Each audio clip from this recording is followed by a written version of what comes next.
Imagine the pressure. A few deciding votes helping decide whether Tasmania gets a stadium and for many gets a team, one way or the other. Bec Thomas, member for Elwick, good morning to you. Good morning, Leon. Have you decided stadium, yes or no? Look, I remain open-minded, Leon. As I have said all along, with all my heart, I want to support this project. You know, I think Tasmania deserves to have the infrastructure that other states have. Tasmania deserves to have an AFL team and for too long has been excluded from what has not been a truly national competition. So with all my heart, I want to support this, and I've certainly been asking questions and providing feedback to the government for some time now around the sorts of things that I would need to see to be able to support it. And the challenging thing is the situation that we find ourselves in as a state with our budget and the lack of willingness of the government to listen to the concerns that I've raised and that the community has raised in relation to the project. You asked a series of questions 10 days ago about the projected cost and where that money would sit. Have you been given answers? I've not yet been given answers, Leon, and we had our last sitting day yesterday. We sit again on the 2nd of December in the Legislative Council, so that's the next day on which the government can table answers. So I've asked for those to be provided to me out of session so that I can make an informed decision. I'm just looking through some of the other questions you asked because there were questions about community sport. I suppose I wanted to know whether or not you believe a stadium will lead to more or less money for local basketball, local footy, local netball and so on. Phil has sent me a question from Old Beach. Please ask Bec Thomas with a strong focus on grassroots sport funding. Does she understand that if she votes no, she's saying no to $360 million in grassroots funding from the AFL, including our Tasmanian talent pathways? That's how Phil sees it. How do you see it? Look, I understand concerns about that money potentially being lost to Tasmania. My understanding is $360 million is the AFL's total contribution. It's not $360 million for grassroots participation. But look, fundamentally, the government has a responsibility to fund participation and infrastructure for grassroots sport. And what we see projected over the forward estimates is a 72% decrease in funding for the sport and recreation budget line. Now, how can I, in all good conscience, say to my community, I'm supporting a stadium, I'm supporting government investing over $100 million in a high-performance training centre when there aren't enough courts for kids to play basketball and other indoor court sports on? We don't have one single indoor community basketball court in Hobart as Tasmania's capital city. And indoor courts are fundamentally important for a range of different sports, not just basketball, and the government has failed to deliver in the south on these types of projects. I mean, we've got courts at Kingston, we've got courts at Swisher, which of course we understand is in some part the process towards being sold. There's courts out at Moona.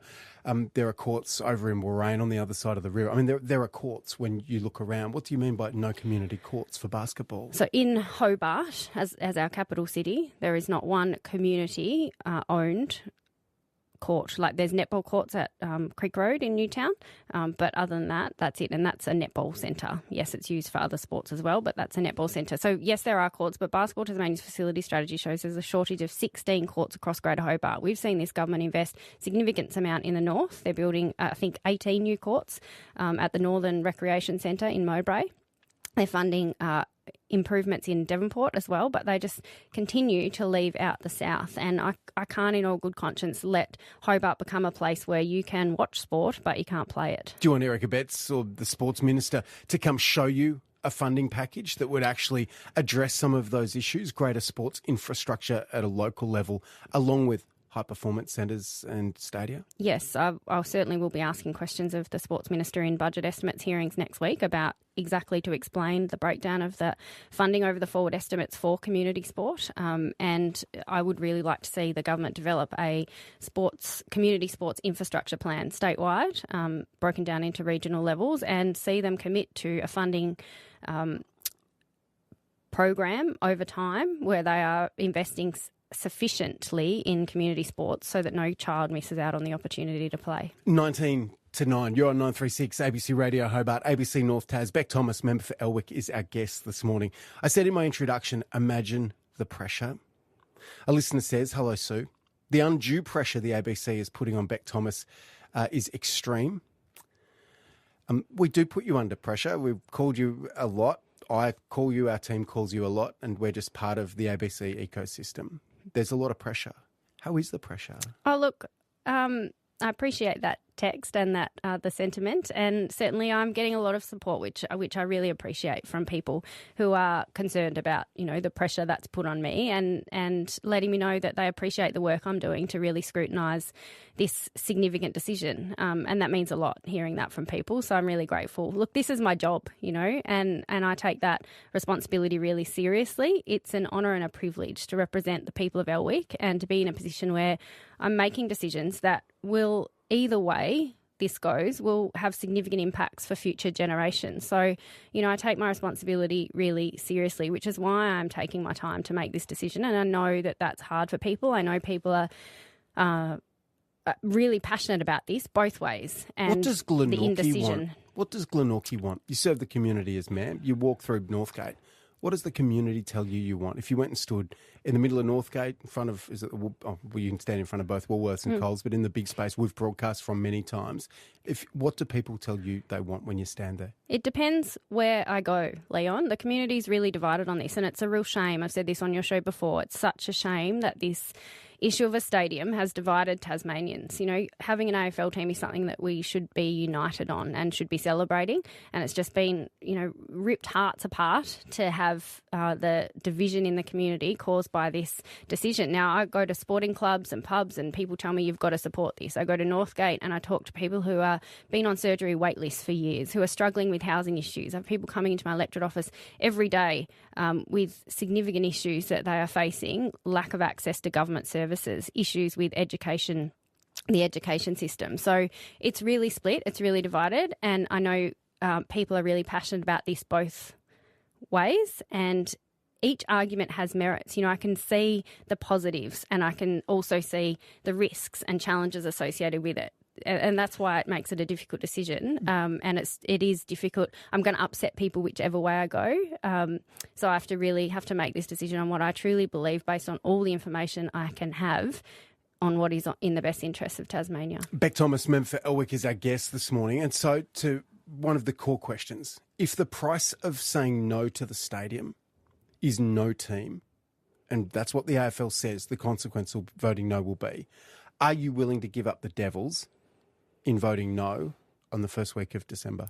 Look, I accept that is absolutely a risk, Leon, but that will be a decision and a discussion that will have to take place, I imagine, between the Premier, the government and the AFL. And I have to make a decision. We're not voting on whether we have an AFL team or not. That's not the decision that's before the Parliament.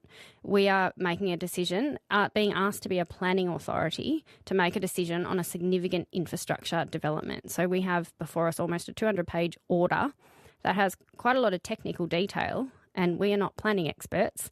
So that's what we're making a decision on here, and that's what we've got to be really clear about, whether that is the right decision for Tasmania. Will you be telling people how you're going to vote in the days prior to the December vote when it comes to Parliament, or will you be letting people wait? That's a very good question. I feel like it's easier for the people that have really clearly declared their hand, and there's a significant number of them, and we know what the Labor and Liberal parties will do in the upper house. We know what the Greens will do, and a significant number of the independents, but not all of you. Are you going to declare what you're doing before the vote? I hope so. I know the uncertainty is really unsettling for people. And I know that there are a lot of people who this means a lot to. And so I do hope so. Really, the onus is on the government to answer my questions. And once I have the information that I need, I hope to be in a position where I can be clear with the community about where my position lies. I appreciate you coming in this morning. Thank you. You're welcome. Bec Thomas, Mornings Around Tasmania, member for Elwick, one of the undecideds. More information required. She put in a list of questions to the government about a range of issues, including funding for local sport, including where it'll sit in the budget, how that money will be paid back.